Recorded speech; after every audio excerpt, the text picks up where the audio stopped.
পুরসভার অধিবেশন নিয়ে সংঘাত, এফআইআর দায়ের পুরসভার আজ বৈশানর চট্টোপাধ্যায়কে তলব করা হয়েছে। কলকাতা পুরসভায় যে নজিরবিহীন পরিস্থিতি তৈরি হয়, তারপর বৈশানর চট্টোপাধ্যায়কে নোটিশ পাঠানো হয়েছে, থানায় তলব করা হয়েছে। অর্ণব মুখোপাধ্যায় আমাদের প্রতিনিধি রয়েছেন আমাদের সঙ্গে। অর্ণব, একেবারে 22 তারিখের ঘটনা, অধিবেশন কক্ষ তালাবন্ধ ছিল, হাউসের বাইরে হাউস বসিয়েছিলেন তৃণমূলের কাউন্সিলররা। তারপর বৈশানর চট্টোপাধ্যায়কে কি কারণে তলব এবং কি রয়েছে নোটিশে? দেখো, যেদিনকে এই হাউস বসেছিল সেদিনকে একটা ঘটনা ঘটেছিল যে পুরসভার যে অধিবেশন কক্ষ, সেই অধিবেশন কক্ষ কেন খোলা হবে না সেই নিয়ে সুদীপ পল্লে, বৈশানর চট্টোপাধ্যায় সহ আরো কিছু কাউন্সিলর তারা গিয়েছিলেন নতুন যিনি সেক্রেটারি হয়ে এসেছেন তার ঘরে। এবং যেটা অভিযোগ করে বিজেপি পরবর্তী সময় যে এই সেক্রেটারির ঘরে গিয়ে তারা গন্ডগোল করেছেন এবং তারা রীতিমতো চেঁচামেচি করেছেন, এটা বিজেপির অভিযোগ ছিল। এবং সেদিনই সজল ঘোষ জানান যে তারা সেক্রেটারিকে বলেছেন যে এই বিষয়ে আপনাকে থানায় অভিযোগ করতে হবে। গতকাল স্মিতা পান্ডে, পুর কমিশনার, তিনি জানিয়েছেন এ ব্যাপারে নিউ মার্কেট থানায় একটা অভিযোগ দায়ের হয়েছে এবং সরকারি কর্মী তাকে কাজে বাধা দান ইত্যাদির ক্ষেত্রে একটা থানায় অভিযোগ দায়ের হয়েছে। এবং বৈশানর চট্টোপাধ্যায় জানিয়েছেন যে তিনি একটি নোটিশ পেয়েছেন এবং সেই নোটিশ অনুযায়ী তাকে দেখা করতে বলা হয়েছে নিউ মার্কেট থানায়। নোটিশটি রয়েছে 22 তারিখের ডেটে এবং তার থেকে 3 দিনের সময়সীমা দেওয়া হয়েছিল যে 3 দিনের মধ্যে নিউ মার্কেট থানায় দেখা করতে হবে। এবার সেই অনুযায়ী আজকেই বৈশানর চট্টোপাধ্যায়ের দেখা করার কথা, কিন্তু তিনি কালকে নোটিশ পাওয়ার কথা স্বীকারও করেছেন, কিন্তু তিনি দেখা করতে যাবেন কি যাবেন না সেটা একটা প্রশ্ন। এখনো অবধি যেটা সূত্র মারফত জানা যাচ্ছে, তিনি এ বিষয়ে আইনজ্ঞদের পরামর্শ নিচ্ছেন এবং পরামর্শ নেওয়ার পর তিনি সিদ্ধান্ত নেবেন। ধন্যবাদ অর্ণব।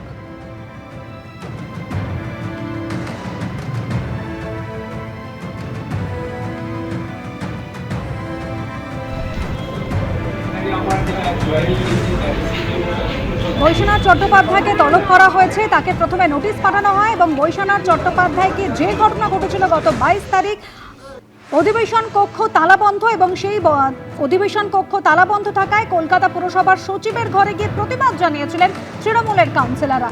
বৈশানর চট্টোপাধ্যায় তাকে থানায় ডেকে পাঠানো নিয়ে কি বলেছেন শোনাব।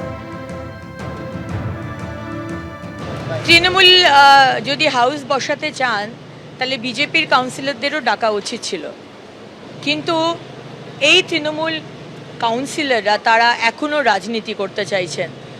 তারা কিছু এজেন্ডা নিয়ে এই হাউস বসাতে চেয়েছিলেন, যেখানে বিজেপির কাউন্সিলরদের ডাকা হয়নি। আমরা এই বিষয়টি দেখব, এটা কেএমসি অ্যাক্টের আন্ডারে পড়ে এবং এই বিষয়টি আমরা খতিয়ে দেখব।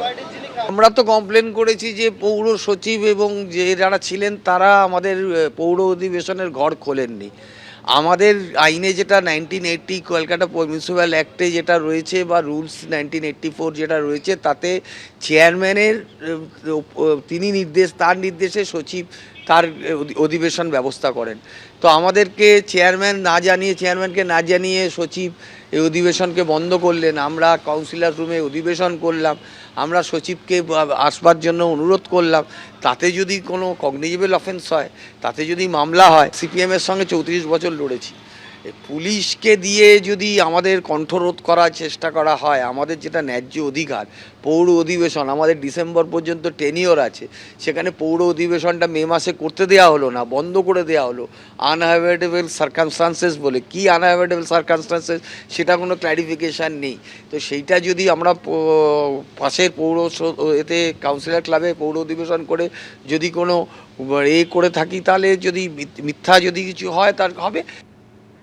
গতকাল ছিল ফলতা পুনর্নির্বাচনের ফল ঘোষণা, যেখানে ডাহা ফেল করলো তৃণমূল কংগ্রেস, মুখ থুবড়ে পড়লো ডায়মন্ড হারবার মডেল। ফলতার পুনর্নির্বাচনে লক্ষাধিক ভোটে জিতল বিজেপি, আর চতুর্থ স্থানে থেকে জামানত বাজেয়াপ্ত হয়ে গেল তৃণমূল প্রার্থী জাহাঙ্গীর খানের।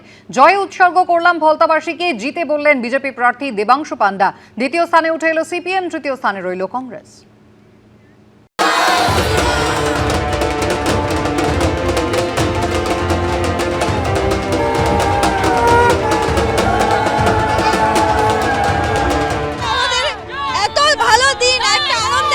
যথা ধর্ম তথা জয়, অধর্মের হবে ক্ষয়। যেন চৌঠা মের রিপিট টেলিকাস্ট। সারা রাজ্যের মতো এবার ফলতার পুনর্নির্বাচনেও আছড়ে পড়ল গেরুয়া ঝড়। মুখ থুবড়ে পড়ল অভিষেক বন্দ্যোপাধ্যায়ের ডায়মন্ড হারবার মডেল। আর তৃণমূলের প্রার্থী স্বঘোষিত পুষ্পা, যিনি ঝুঁকে গা নেহি বলে হুঙ্কার দিয়েছিলেন, ভোটের ফলে তিনি ঝুঁকলেনই না, একেবারে শুয়ে পড়লেন। পুনর্নির্বাচনের আগে ভোটের ময়দান ছেড়ে পালিয়েছিলেন তৃণমূল প্রার্থী, সেখানেই বিপুল ভোটে জয়ী হল বিজেপি। তৃণমূল নেমে গেল চতুর্থ স্থানে, দ্বিতীয় স্থানে উঠে এলো সিপিএম, উল্লেখযোগ্যভাবে তৃতীয় স্থানে রইল কংগ্রেস। তৃণমূল পার্টিটা আগামী দিনে থাকবে না এই ইঙ্গিতই বহন করছে। পুষ্পা পালিয়ে গেছে দোকান থেকে, পুষ্পার বসও কোন দিন পশ্চিমবঙ্গ ছেড়ে পালায় সেটাই দেখুন। তৃণমূল শেষ। তৃণমূল তো ছিল না, তো সিপিএম এর তো সুযোগ ছিল বিজেপিকে হারাবার, তো সিপিএম হারাতে পারলো না কেন? পুষ্পা তো সরে গেছিলেন, কেন সরেছিলেন, কি জন্য সরেছিলেন আমরাও সমালোচনা করেছি। ক্যান্ডিডেট সরে গেছে, ফলে আমাদের তো আর জয়ের সম্ভাবনা ছিল না, আমরা তো পলিটিক্যাল এক্সপ্লেনেশন দিচ্ছি।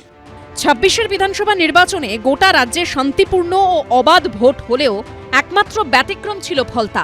ভোটে কারচুপি থেকে ভয় দেখানো, ভুরি ভুরি অভিযোগ ওঠায় গোটা ফলতা বিধানসভাতেই পুনর্নির্বাচনের সিদ্ধান্ত নেয় নির্বাচন কমিশন।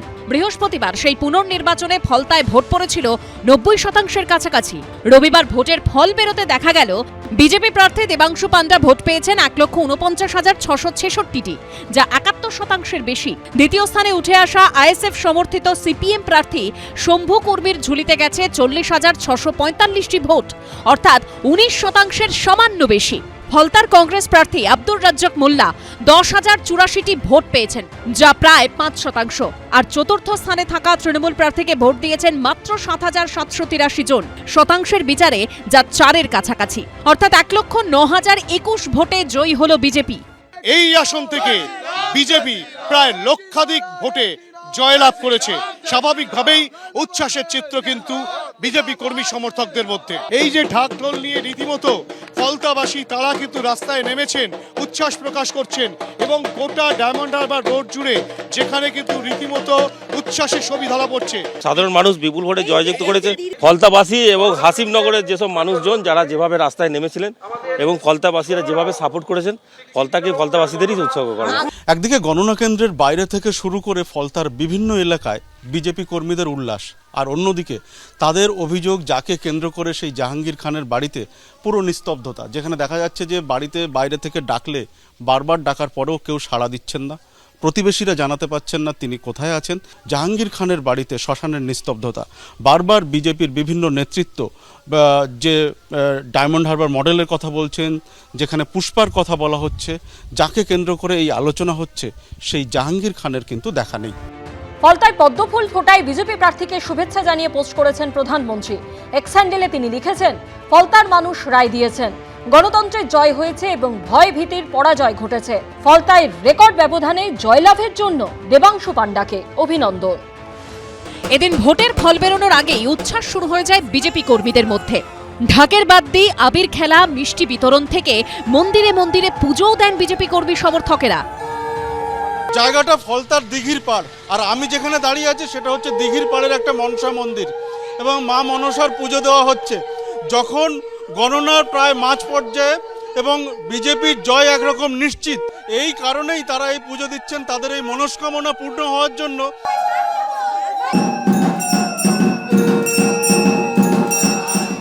রবিবার ফলতার পুনর্নির্বাচনের পর রাজ্যে ২৯৪টি আসনের মধ্যে বিজেপির আসন সংখ্যা বেড়ে দাঁড়ালো ২০৮-এ। অন্যদিকে তৃণমূলের আসন সংখ্যা রইল একই। হিন্দোল দে, সত্যজিৎ বৈদ্য ও সুদীপ্ত আচার্যর রিপোর্ট, এবিপি আনন্দ।